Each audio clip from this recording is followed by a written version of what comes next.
This is Bob Rourke with Business Leaders Podcast, and today we are blessed. We have Phil Pelto. He's the founder and Chief Connection Officer of Firestorm in Denver, Colorado. Phil, thanks so much for being on the podcast. Absolutely. Thanks for having me. Now, Phil and I have history. We've had breakfast together, and we've talked about his networking efforts. He's an awesome networker and has built quite the business. So, Phil, if you would, tell us about your business and who you serve. Yeah, absolutely. So Firestorm is a business-to-business networking organization. So we organize events and meetings for business people to meet and build relationships and share referrals. And the whole idea is to help people grow their business through relationships, strategic partnerships, and referrals. So the people that we serve are typically business owners that are still actively involved in the biz dev. So I would say $0 to $3 million in revenue, where they're getting out and trying to grow their top line sales. And then we also have a pretty good contingent of salespeople that work for larger organizations, so the Comcasts and CenturyLinks of the world, but are also going after business owners. And so the one thing both of those folks have in common is they are serving clients that are between, I would say, $1 to $50 million in revenue. And we have all sorts of different industries. So there's people that are doing the podcasting and phone systems, and there's people that are doing digital marketing and websites, and attorneys and CPAs and all that sort of stuff. So that's kind of our target market, and again, the goal is to help people grow their business. So I was looking at your website, and you have a lot of these groups up and down the Front Range. Yep. So can you describe the nature and the structure of each one of those separate units? Yeah. So the nice thing about our organization is each one of those groups kind of takes on its own flavor, depending on who the core group of people is. And so what we'll do is we'll get a leader that has a business that it would behoove them to do this anyway, and so they would be out there looking for a group on their own, and they just decide that they want to run it because we have some good support structure in place for that. But they will kind of choose who they want to start the group with, and they get to be a little bit selfish about it since it's their group. And so they'll say, you're in the exit planning and financial services business, and so you would say, who are really good partners for me, and we'd kind of map out some good strategic partners, and that would be sort of the core group of people that we'd look for, and then it sort of expands from there. So depending on who the first person is, that'll depend on the way the group grows and the makeup of the group going forward. So it's interesting. You can visit a chapter in Longmont and visit a chapter in Lone Tree, and they're very different makeups, depending on who it was that started it. So we're going to pretend. Yeah. I'm down in Colorado Springs. Yep. And I want to open my chapter. Yeah. Right. So you mentioned. Let's go through the mechanics. Sure. Support level, expenses, and that kind of thing. Okay. So the support level. So we've been doing this for 13 years now. So over the years, I've been keeping notes and making manuals and becoming more sophisticated. Now we're at the point where we have an online learning management system that we use. So I've created curriculum for the chapter president and for the chapter leaders and for the members, and they're all separate things. So one of the benefits of starting a Firestorm chapter versus doing it on your own, which I think a lot of people are totally capable of, and I would highly recommend doing it. And whether it's on your own or going with somebody like us, the end result should be the same. You're going to grow your business with referrals and strategic partnerships. I just have taken a lot of the headache out of that off the table for you. So we've got a lot of support. We've got kind of a process for how to get things going, how to structure the group, how to support the group, how to add content, add value to each meeting. There's a framework and structure to the meeting, so as far as a cost goes. At some point in time, we will probably start charging, but right now, if you're the group leader, we don't have any sort of initiation costs or setup fees, and it won't stay that way forever. But right now, I'm a lot more interested in getting the right people in and making sure that that process goes smooth. Yeah, we'll circle back around to your growth plan. Yeah, in a minute. Sure. Yeah. So there's an incentive to be a leader because there's not a cost associated with it. But after that, we just we provide a lot of support, and I want to make it as easy as possible for the chapter president to grow the group. And so if you wanted to start something in Colorado Springs, for instance, I would make a plan with you and say, okay, here's step 1 through 10, and kind of have a timeline to go along with that, and try and provide as much support through the process as I can. So in a typical group, is there a typical quantity of people that are in each one of these groups? Yeah, so we actually cap them at 24. So it's a smaller group than I think some people are used to. I'm much more interested in quality over quantity, and that's kind of one of the themes in our business, both with the number of people in the groups and the number of referrals that get passed around. I'm much more interested in one deal that's going to turn into something and be beneficial for my business than a pile full of so-so introductions. So and there's a fair quantity of networking groups around. A fair quantity. That's the understatement of the century, but yeah. Being polite. So what makes Firestorm distinctive from many of the other networking groups? Yeah. So, the biggest differentiator for us is we're really focused on that business-to-business market. Most of the other organizations that are out there are sort of a combo of business-to-business and business-to-consumer. So they, will accept any member, which is great. And if you're in a business-to-consumer role, there's a lot of options out there for you. But for the person that's selling to another business, it's a more complex sale. It's a longer sales cycle. There's other sort of nuances to that whole process and the way that you build a partnership with someone, and the product that you're selling, and the whole decision-making process. And so for the business-to-business salesperson, it doesn't really make sense for them to, be in a group full of people that are, selling, say, Cutco knives, and I'll pick on those guys because I have some history with them. Or a guy selling suits, which I also did. In those roles, I wasn't necessarily able to help somebody that's a management consultant or, going after a larger, more complex sale. So, in digging deeper in, how frequently do the groups meet? So the groups meet weekly, and I know a lot of people's eyes just rolled back in their head, and it's a big time commitment. But there's a method to the madness, and when we ask for that weekly commitment, part of that has to do with staying top of mind.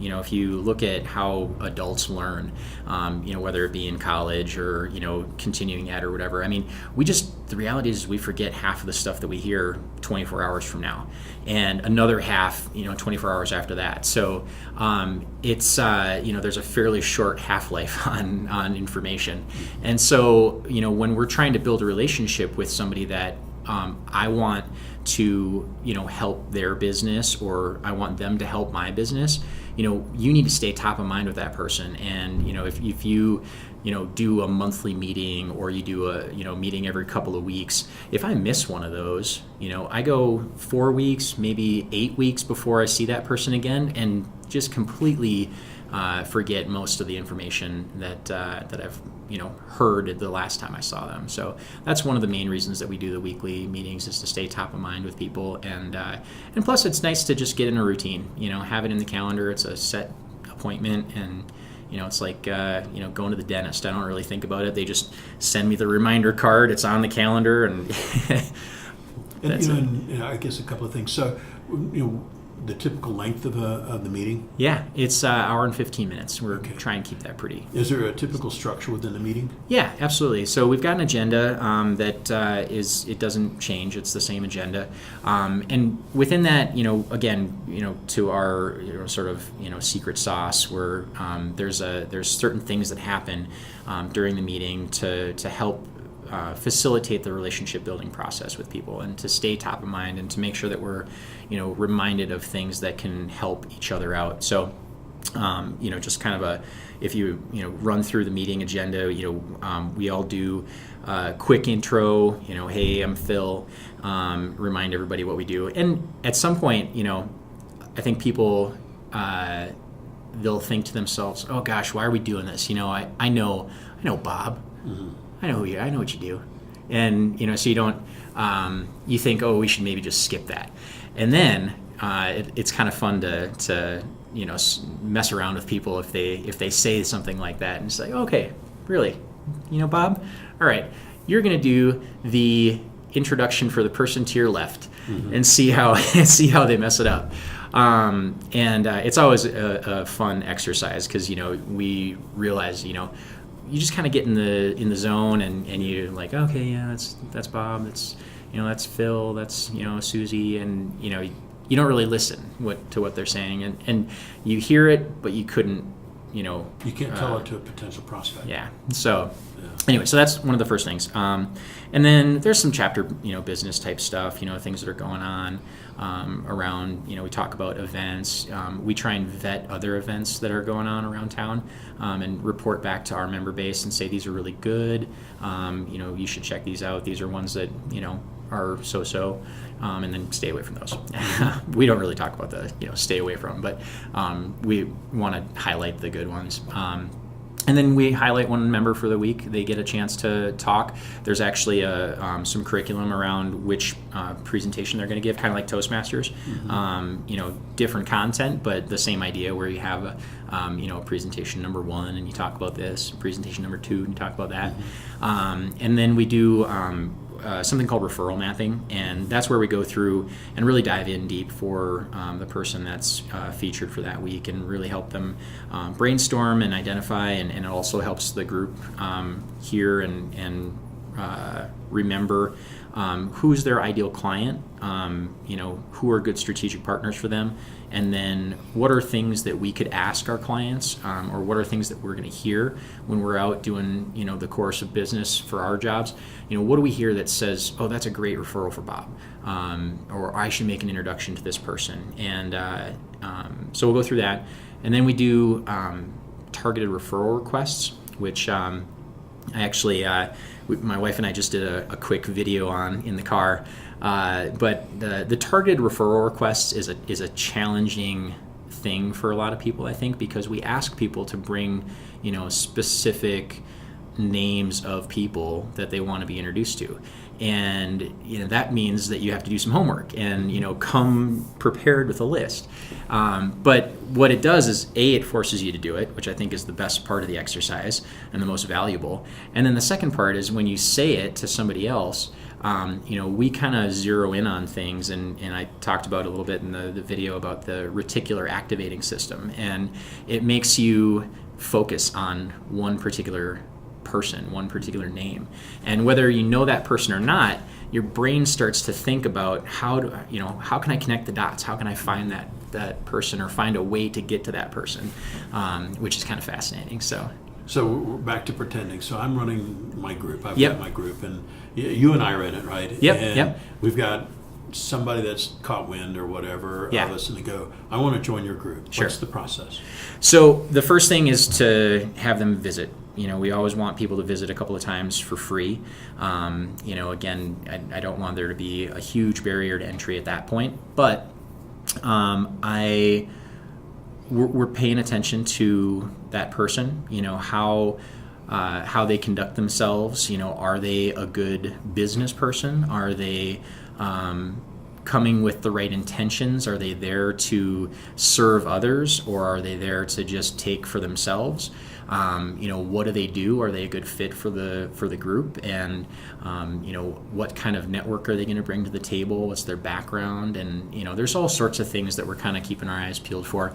But I would expect them to do the same. Are we as an organization, as a group, a good fit for what they're trying to accomplish? Because at the end of the day, I'm trying to help people build long-term relationships. This isn't a quick hit, come in, sell everybody at the group and leave, or, get fresh meat in so I can sell them and then kick them out the door. That's not what we're all about. I'm trying to build long-term strategic partnerships. And, I would love to see people be in the same group for, a decade or 2 decades or more. There's actually a really interesting article. The Wall Street Journal put it out maybe 2010 or 11, something around there. And it was a group called the Wednesday 10 in New York. And have you seen this? I've seen that, yeah. And these guys, they've been meeting for 50 years. And their kids and their grandkids. Yep. Absolutely. Yeah, so that's kind of what I want to create, just on a, larger scale. So, and I think about, that process. And you have some plans, because you have chapters all up and down the Front Range. Yep.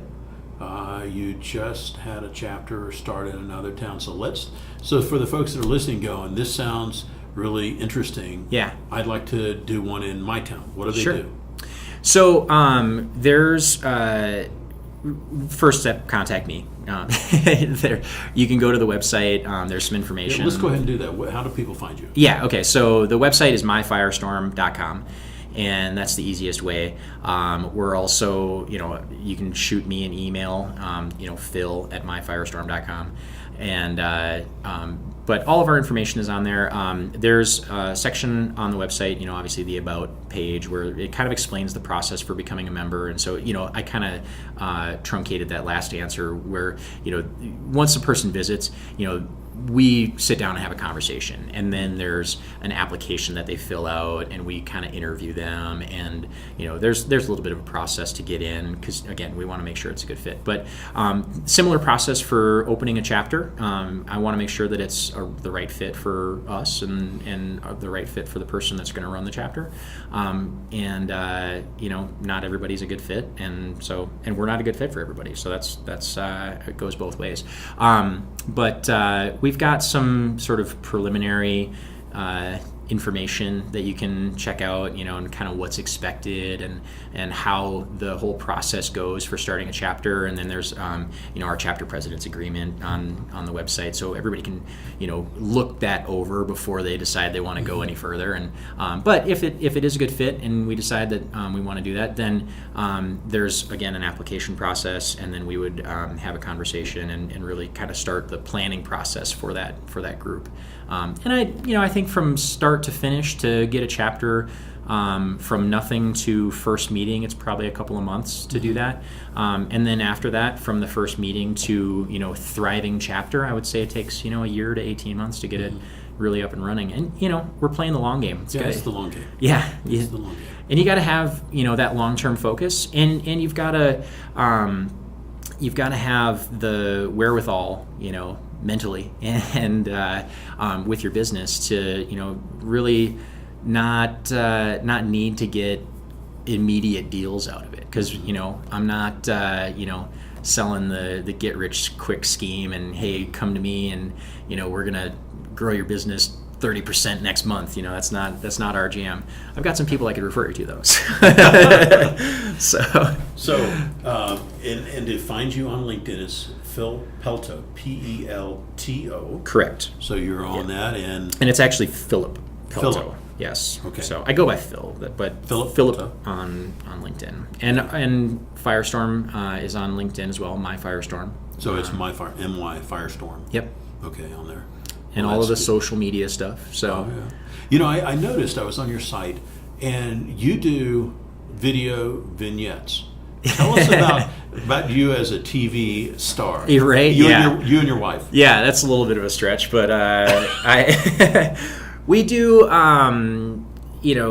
these member of the week videos. Kind of like this. I like to highlight our members and chat with them. They're really short. They're 5 minutes long. Just a quick, little snippet of information on one of the members. So we do that every week, and then we also have some education videos that we do. Part of my goal is to just help people become better networkers and help people be better at building relationships and understand that whole process and their, the nuances to it. So we put out some content about that. We had a little fun. It might come back by popular demand. I keep getting asked. We did this Firestorm Fridays thing, and there's always a fireplace or an open fire or something around in the background. So just little fun chats around that. So there's quite a variety of videos that we do. So what's been I was just intrigued because it's you and or your wife doing the interview. What's been the reaction of your guests to be interviewed by you guys? It's.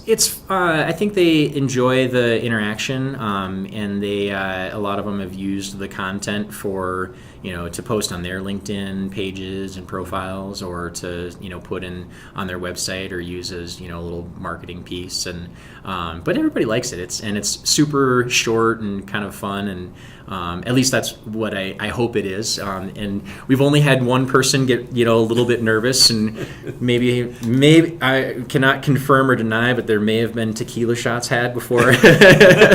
So back to the Firestorm issue. Yes. Yeah. Well, shifting gears a little bit, some of the stuff that folks want to know, perhaps a recent book or an influential book that's altered your perception or contributed to your perception on being a business owner or CEO. Yeah, there are a ton of good books out there, but one that a couple that I've finished recently that I think are just fresh in my mind that are really good. One is Tribes by Seth Godin, and I think it's particularly poignant for my business, just because that's kind of what we're doing is building these tribes, and I'm building a tribe. I'm helping other people build tribes, and I really enjoy the face-to-face interactions with people, and I think that there's not enough of that in the world today. So that was a good book. And then I am completely spacing on the author's name, but there's two. Ryan Holiday is the guy, and he has The Obstacle is the Way and Ego is the Enemy, and both of those were really good books, and short reads, which is good for me because I have a short attention span. So yeah, looking back over your time, whether it was in the apparel industry or Cutco or at Firestorm, maybe a failure or maybe something wasn't quite as successful that's happened to you that served you, going forward, made you the success that you are now. Yeah. So it's funny. There's this story that I always like to tell. That was a particularly painful lesson at the time, and it always, I remember it because it was terrible. But I was 22, I think. I was running my Cutco office in northern Minnesota. And for anybody that's listening that knows where Duluth is, it's right on Lake Superior. Beautiful place, and it's a small town though. And the heavy college population. So anyway, great place to run a Cutco office because you recruit high school seniors and college freshmen. And but I decided one year that things were going well, and if you lived within an hour radius from Duluth, you were going to know about Cutco, and you were going to know who I was, and you were either going to work for me or tell me that you didn't want to work for me, but you weren't going to not know about me. So we had a hefty marketing plan, and back in the day, this was 2002, I want to say. The tried and true ways to recruit people were direct mail, and we did flyers on people's cars, little post-it note stickers, and then we did signs, that you tie to a telephone pole. And those were the three things that we were supposed to, and newspaper ads. Those were the ways to go. And they were not that expensive. The direct mail was the most expensive and still wasn't really that bad. But I decided that I was going to get, creative, because I'm a creative, cutting-edge guy. And I wanted to be on radio, TV, and the movie theater ads, because, where do, high school seniors and college freshmen hang out? They go to the movies, right? So I was on the radio, I was on TV, and I was on every movie that you saw. Before the movie, there was a 60-second commercial. Mm-hmm.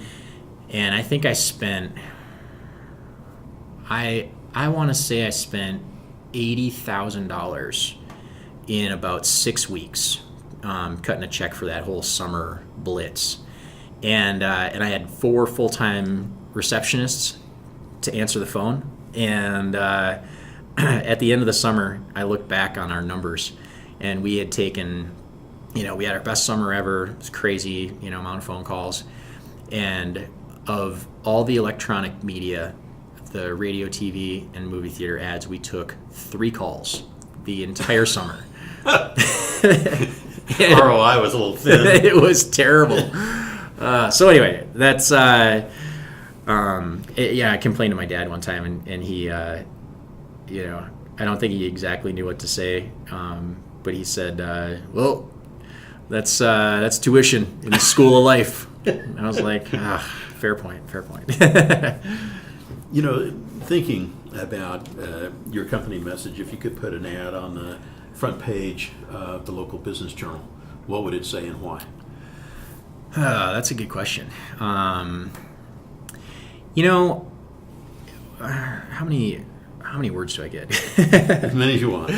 Our tagline is forging B2B relationships, and I think I would go with something short like that because, people's attention spans are short. But we're really all about the relationship building, and that's what I want to promote, both in our my business and professionally and personally as well. I think there's a lot of research, and maybe it's just because this is what I'm interested in. I start to find these things. And my reticular activating system is working for relationship-oriented stuff, and I'm sure all the the Google algorithms are pointing me towards these things. But anyway, there's a lot of stuff that I've been seeing, that just talks about how important relationships and personal connection is to longevity and living a long life and a happy life and people feeling fulfilled, and that's the stuff that's really important to me, and I think that it helps your business and helps you be more successful and enjoy that success more. So that's really what we're all about, is building those relationships. So I think that'd probably be it. That'd be the ad. Yeah. Best allocation of either time or initiative that's helped Firestorm the most? Going back to that relationship thing,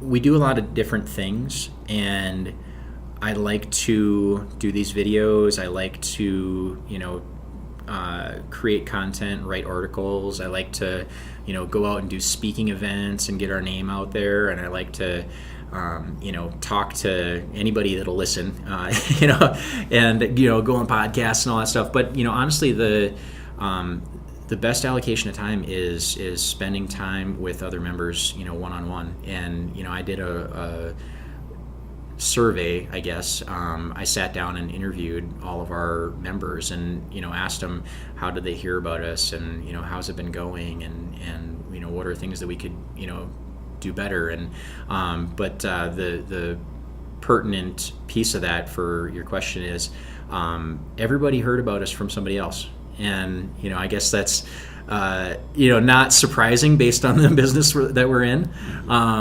but I really think the biggest bang for our buck is going out and talking with people and really getting them to, be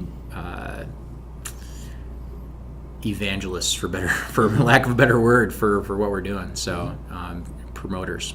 So excellent. Yeah. Okay. Unusual habit, or what others may consider out of the ordinary, that's helped your company the most? That's helped our company. I don't know, the crazy thing that I do. I'm a ultra runner, so I go out and run these. The longest one I've done so far is a 50-mile race. I've done a couple of those in the mountains. I did the Silver Rush 50-miler, which is up in Leadville. So you start at 10,000 feet, and then the whole thing is above 10,000 feet, which is even I think that it's a little insane, but I'm I'm fully addicted now. And I guess I would say that helps our business because I get a lot of thinking time in when when you're out in the woods by yourself running for 12 hours, and it gives me a chance to clear my head and also I think there's a lot of benefit to be had in just staying physically fit when you're running a business and I mean, just really any person. I think it helps you, keep mentally sharp and keep on top of things. But yeah, that's definitely one of the more crazy things that I do that other people just kind of roll their eyes about. So, over the past few years, what belief or protocol have you established in the company that's most impacted the success of the company? Belief or protocol? Well, I think there's a couple of things. I believe that everybody can be successful if they want to be, and I believe that about myself. I'm capable of doing anything, and I honestly believe that about anybody else. Now whether or not they want to, or whether they're going to put in the work to do it, that's a different story. But everybody's capable of doing it, and I think part of that belief leads me to be what some might call stubborn, and but we'll say perseverant. And there's a great I think it was a Zig Ziglar thing where. Maybe it wasn't Zig. Maybe it was, I don't know. I'm spacing on the name of that, but the name of the guy. But he has a quote, and he talks about patience, persistence, and perspiration. And those three things, you can accomplish anything.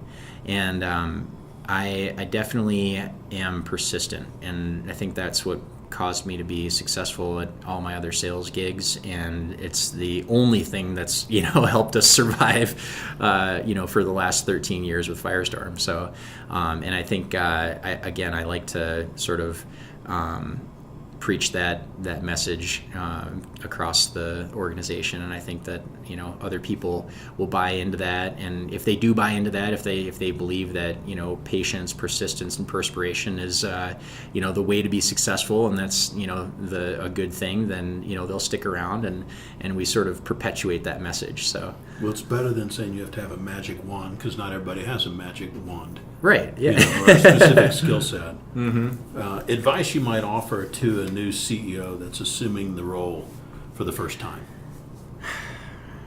It's never as easy as you think it's going to be, and it's never as sexy either. There's a lot of just stuff. But no, I think get around other people. I think there's this perception that you're on an island. It's like it's lonely at the top and blah blah blah. That is only true if you make it true, or you want it to be true.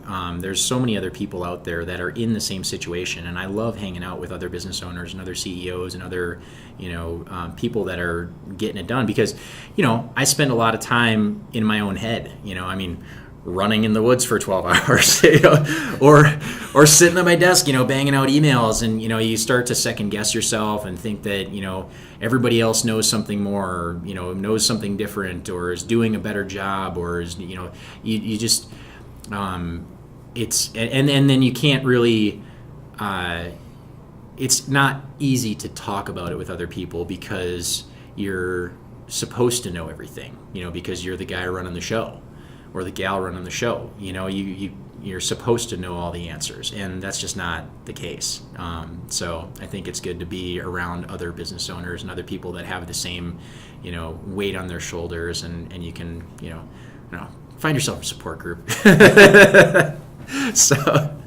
Most common misconceptions about your role as a business owner or chief connection officer. Yeah. Gosh, I should. It'd be really fun. Have you seen those infographics that have like what the customer wanted, what engineering made? Like I got to make one of these for my role. I think common misconceptions are that it's just easy, and you sit around and you drink beer with people, and you go out and you socialize and you have lunch, and it's all happy-go-lucky stuff, and there's really no effort that goes into it, no rhyme or reason. And, just go to the mailbox, pick up the check. Yeah.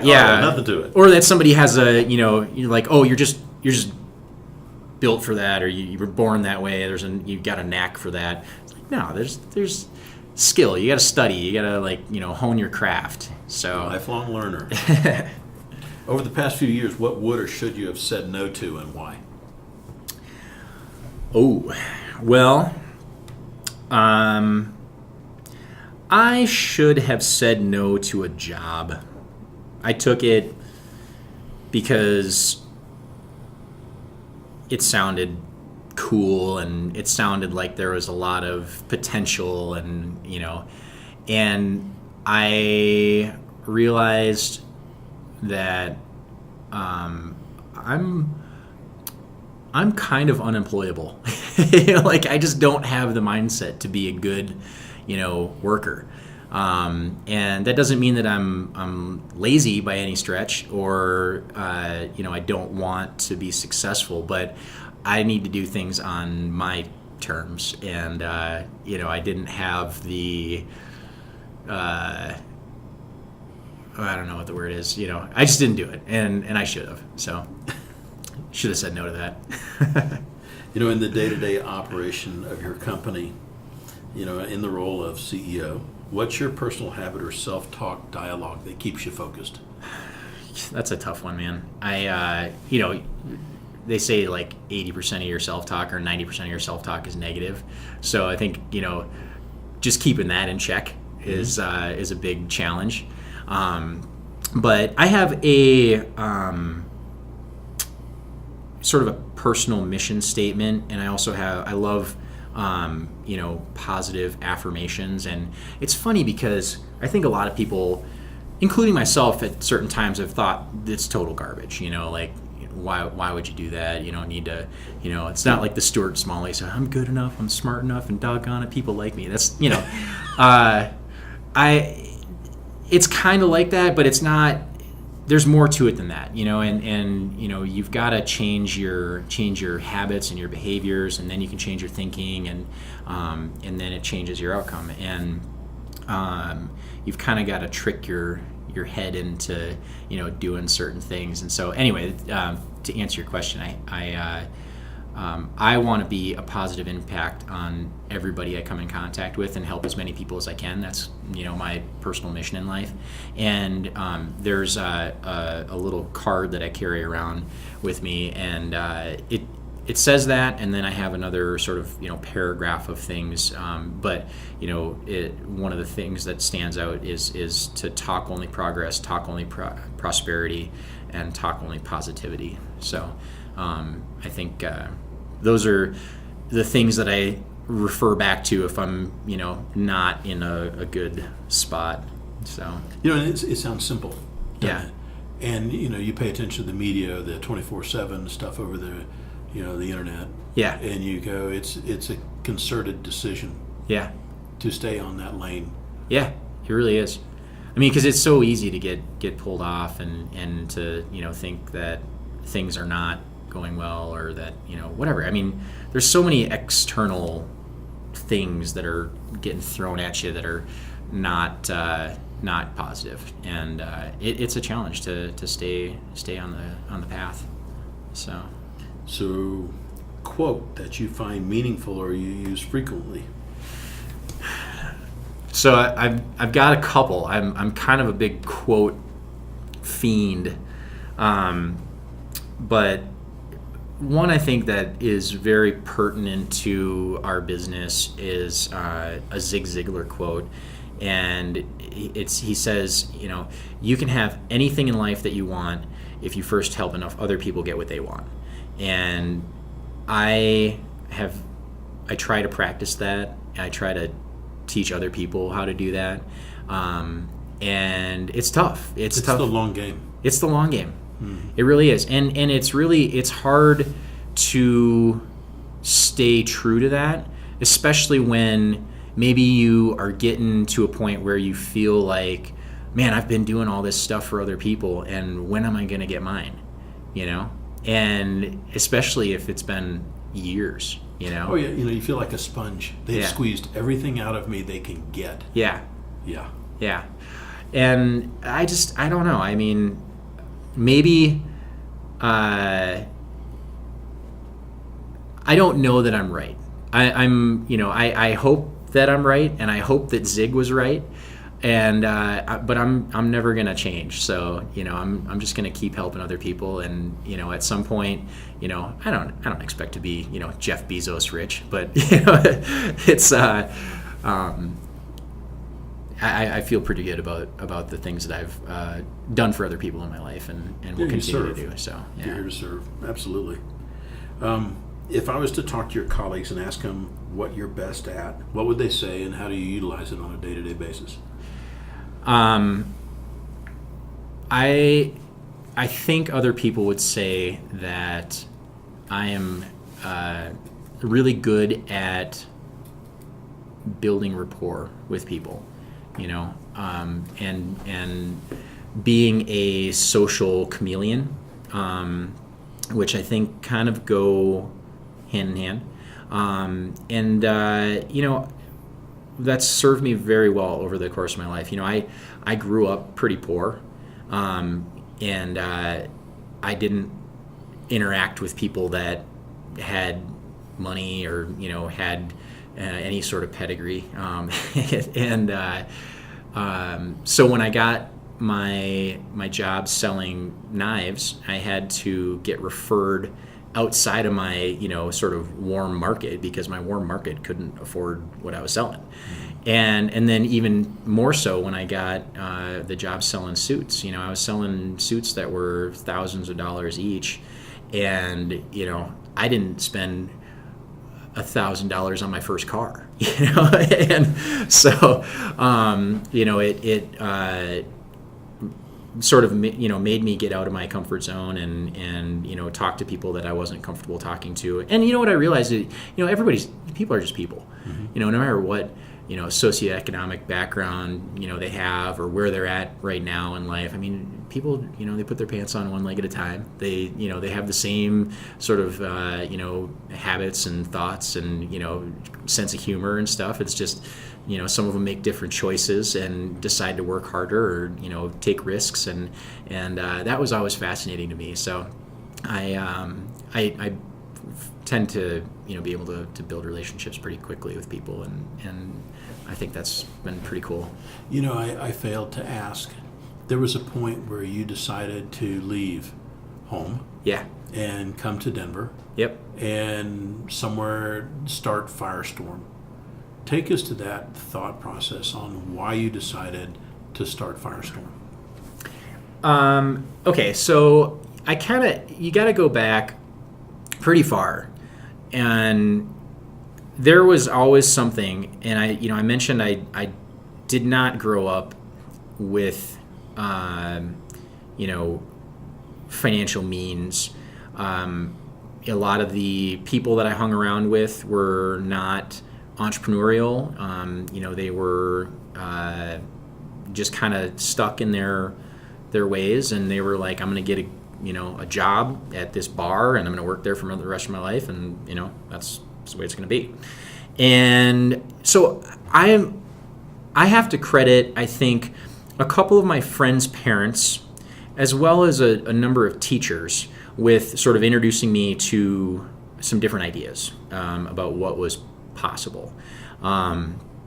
And at some point, and I think I was maybe second grade or third grade, where I got this like entrepreneurial bug, and I started selling fireworks on the playground.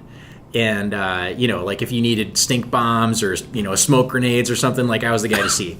And I'm not really sure where that came from, and then it turned into becoming more interested in business type things. And when I was in high school, I read a couple of books, and I actually bought Carlton Sheets real estate course, like CD set and everything, when I was I think 16, and I really kind of got interested in that, and was going down that path where I'm like, I'm gonna own my own business someday. That really seems like the path for me. And then life happens, and you get pulled down these other roads, and you see dollar signs. And for me, that was a new experience. I didn't have money, and then I got a job selling Cutco, and I was like, oh my God, I can make a ton of money doing this. And then I started doing other sales jobs, and I abandoned the entrepreneurial path for a little while. Although even that was kind of entrepreneurial. I was a independent contractor doing my own thing, but it wasn't my business. I was a rep for Cutco. Mm-hmm. So it always stuck with me. And when I had started Firestorm with my buddy Chris, and we really did it in the beginning to control our prospecting. He owned a title company at the time, and I was selling suits. And so we just did it to, have control over that process, and we weren't really happy with the other options that were out there. And when I got out of the suit business in 2009, and I was kind of figuring out what was next. What do I do? Do I go find another sales job? And 2009 was not really the best time. March of 2009 was not the best time to be looking for anything, because the market had just gotten crushed, and everybody was still reeling from that.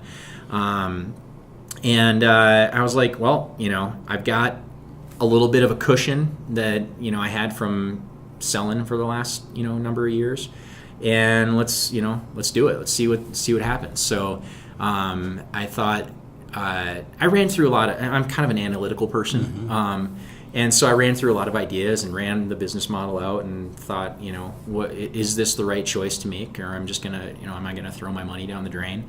And decided to get after it. So, but it really was a good fit with what I wanted to do personally, and, get out of my work, sort of, and actually it was interesting because I'd gone back to college because I didn't finish when I was younger. I was making too much money for that, I was like, couldn't be bothered with college.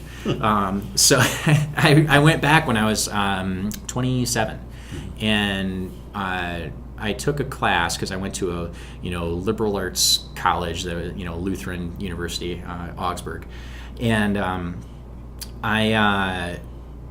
I took a class about vocation and matching up your job and your financial, your career, your profession with, what you're meant to do. And, if you can get those two to match up, it'd be amazing. And so that was about the time I took that class that I decided Firestorm was the thing for me. So that was a long answer. Sorry about that. No, I just think it's interesting, when people decide, and they decide to go down a particular path, and to explore the thought process. What brought you there? What kind of homework did you do? What was your background? Yeah. And I think people that say, I always want to own my business, have no idea until they own one. No idea at all. Yeah. The crazy. waking up at 2 or 3 o'clock in the morning going, oh, Yep. oh yeah. Yeah. There's a lot of that. Yeah. And both good and bad, though. I mean, you wake up and you're like, oh my gosh, I got this great idea. Keep a pen and paper next to your bed.